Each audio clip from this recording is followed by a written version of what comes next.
I begin in the name of God, the most gracious, the most merciful. एक बार राजा विक्रमादित्य ने एक महाभोज का आयोजन किया। उस भोज में असंख्य विद्वान, ब्राह्मण, व्यापारी तथा दरबारी आमंत्रित थे। भोज के मध्य में इस बात पर चर्चा चली कि संसार में सबसे बड़ा दानी कौन है। सभी ने एक स्वर से विक्रमादित्य को दुनिया का सर्वश्रेष्ठ दानवीर घोषित किया। राजा विक्रमादित्य लोगों के भाव देख रहे थे। तभी उनकी नजर एक ब्राह्मण पर पड़ी जो अपनी राय नहीं दे रहा था, लेकिन उसके चेहरे के भाव से स्पष्ट प्रतीत होता था कि वह सभी लोगों के विचार से सहमत नहीं है। विक्रम ने उससे उसकी चुप्पी का मतलब पूछा तो वह डरते हुए बोला कि सबसे अलग राय देने पर कौन उसकी बात सुनेगा। राजा ने उसका विचार पूछा तो वह बोला कि वह असमंजस की स्थिति में पड़ा हुआ है। अगर वह सच नहीं बताता तो उसे झूठ का पाप लगता है और सच बोलने की स्थिति में उसे डर है कि राजा का कोपभाजन बनना पड़ेगा। अब विक्रम की जिज्ञासा और बढ़ गई। उन्होंने उसकी स्पष्टवादिता की भूरी भूरी प्रशंसा की तथा उसे निर्भय होकर अपनी बात कहने को कहा। तब उसने कहा कि महाराज विक्रमादित्य बहुत बड़े दानी है, ये बात सत्य है, पर इस भूलोक पर सबसे बड़े दानी नहीं। ये सुनते ही सब चौंके। सबने विस्मित होकर पूछा, क्या ऐसा हो सकता है?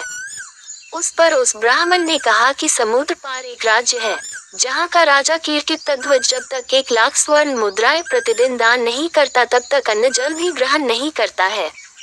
अगर यह बात असत्य प्रमाणित होती है तो वह ब्राह्मण कोई भी दंड पाने को तैयार था। राजा के विशाल भोज कक्ष में निस्तब्धता छा गई। ब्राह्मण ने बताया कि कीर्तिध्वज के राज्य में वह कई दिनों तक रहा और प्रतिदिन स्वर्ण मुद्रा लेने गया। सचमुच ही कीर्तिध्वज 1,00,000 स्वर्ण मुद्राएं दान करके ही भोजन ग्रहण करता है। यही कारण है कि भोज में उपस्थित सारे लोगों की हाँ में हाँ उसने नहीं मिलाई। राजा विक्रमादित्य ब्राह्मण की स्पष्टवादिता से प्रसन्न हो गए और उन्होंने उसे पारितोषिक देकर सादर विदा किया। ब्राह्मण के जाने के बाद राजा विक्रमादित्य ने साधारण वेश धरा और दोनों बेतालों का स्मरण किया। जब दोनों बेताल उपस्थित हुए तो उन्होंने उन्हें समुद्र पार राजा कीर्तिध्वज के राज्य में पहुंचा देने को कहा। बेतालों ने पलक झपकते ही उन्हें वहां पहुंचा दिया। कीर्तिध्वज के महल के द्वार पर पहुंचने पर उन्होंने अपना परिचय उज्जैनी नगर के एक साधारण नागरिक के रूप में दिया तथा कीर्तिध्वज से मिलने की इच्छा जताई। कुछ समय बाद जब वे कीर्तिध्वज के सामने उपस्थित हुए तो उन्होंने उसके यहाँ नौकरी की मांग की। कीर्तिध्वज ने जब पूछा कि वे कौन सा काम कर सकते हैं तो उन्होंने कहा, जो कोई नहीं कर सकता वह काम वे कर दिखाएंगे। राजा कीर्तिध्वज को उनका जवाब पसंद आया और विक्रमादित्य को उसके यहाँ नौकरी मिल गई। वे द्वारपाल के रूप में नियुक्त हुए। उन्होंने देखा कि राजा कीर्तिध्वज सचमुच हर दिन 1,00,000 स्वर्ण मुद्राएं जब तक दान नहीं कर देता अन्न जल ग्रहण नहीं करता है। उन्होंने ये भी देखा कि राजा कीर्तिध्वज रोज शाम को अकेला कहीं निकलता है और जब लौटता है तो उसके हाथ में 1,00,000 स्वर्ण मुद्राओं से भरी हुई थैली होती है। एक दिन शाम को उन्होंने छिपकर कीर्तिध्वज का पीछा किया। उन्होंने देखा कि राजा कीर्तिध्वज समुद्र में स्नान करके एक मंदिर में जाता है और एक प्रतिमा की पूजा अर्चना करके खौलते तेल की कड़ाह में कूद जाता है।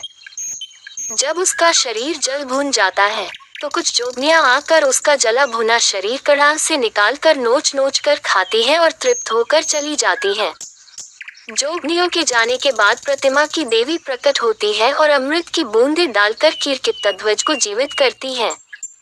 अपने हाथों से 1,00,000 स्वर्ण मुद्राएं कीर्तिध्वज की झोली में डाल देती है और कीर्तिध्वज खुश होकर महल लौट जाता है। प्रातःकाल वही स्वर्ण मुद्राएं वह याचकों को दान कर देता है। विक्रम की समझ में उसके नित्य 1,00,000 स्वर्ण मुद्राएं दान करने का रहस्य आ गया। अगले दिन राजा कीर्तिध्वज के स्वर्ण मुद्राएं प्राप्त कर चले जाने के बाद विक्रम ने भी नहा धोकर देवी की पूजा की और तेल की कड़ाह में कूद गए। जोगनियां जब उनके जले भुने शरीर को नोचकर खाकर चली गईं तो देवी ने उनको जीवित किया। जीवित करके जब देवी ने उन्हें स्वर्ण मुद्राएं देनी चाही तो उन्होंने ये कहकर मना कर दिया कि देवी की कृपा ही उनके लिए सर्वोपरि है। ये क्रिया उन्होंने 7 बार दोहराई। 7वीं बार देवी ने उनसे बस करने को कहा तथा उनसे कुछ भी मांग लेने को कहा। विक्रम इसी अवसर की ताक में थे। उन्होंने देवी से वह थैली ही मांग ली जिससे स्वर्ण मुद्राएं निकलती थीं। ज्या ही देवी ने वह थैली उन्हें सौंपी। चमत्कार हुआ।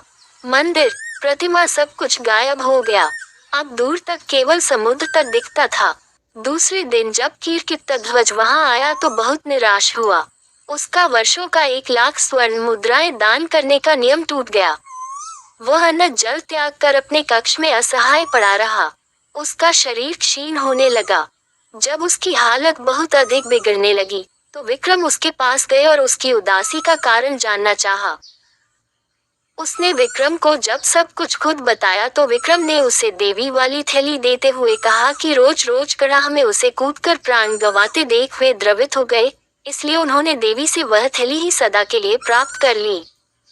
वह थैली राजा कीर्तिध्वज को देकर उन्होंने उस वचन की भी रक्षा कर ली जो देकर उन्हें कीर्तिध्वज के दरबार में नौकरी मिली थी।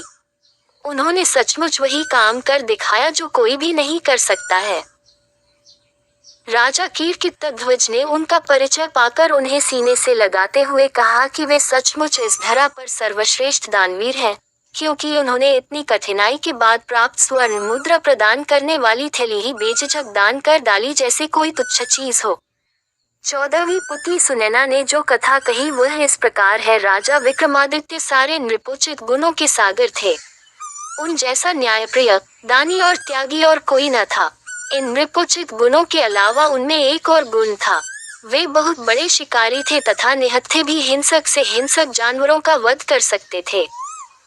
उन्हें पता चला कि एक हिंसक सिंह बहुत उत्पात मचा रहा है और कई लोगों का भक्षण कर चुका है, इसलिए उन्होंने उस सिंह के शिकार की योजना बनाई और आखेट को निकल पड़े। जंगल में घुसते ही उन्हें सिंह दिखाई पड़ा और उन्होंने सिंह के पीछे अपना घोड़ा दौड़ा दिया। वह सिंह कुछ दूर पर एक घनी झाड़ी में घुस गया। राजा घोड़े से कूदे और उस सिंह की तलाश करने लगे। अचानक सिंह उन पर झपटा तो उन्होंने उस पर तलवार का वार किया। झाड़ी की वजह से वार पूरे जोर से नहीं हो सका, मगर सिंह घायल होकर दहाड़ा और पीछे हटकर घने वन में गायब हो गया। वे सिंह के पीछे इतनी तेजी से भागे कि अपने साथियों से काफी दूर निकल गए। सिंह फिर झाड़ियों में छुप गया। राजा ने झाड़ियों में उसकी खोज शुरू की। अचानक उस शेर ने राजा के घोड़े पर हमला कर दिया और उसे गहरे घाव दे दिए। घोड़ा भय और दर्द से हिनहिनाया तो राजा पलटे। घोड़े के घावों से खून का फव्वारा फूट पड़ा। राजा ने दूसरे हमले से घोड़े को तो बचा लिया, मगर उसके बहते खून ने उन्हें चिंतित कर दिया। वे सिंह से उसकी रक्षा के लिए उसे किसी सुरक्षित जगह ले जाना चाहते थे, इसलिए उसे लेकर आगे बढ़े।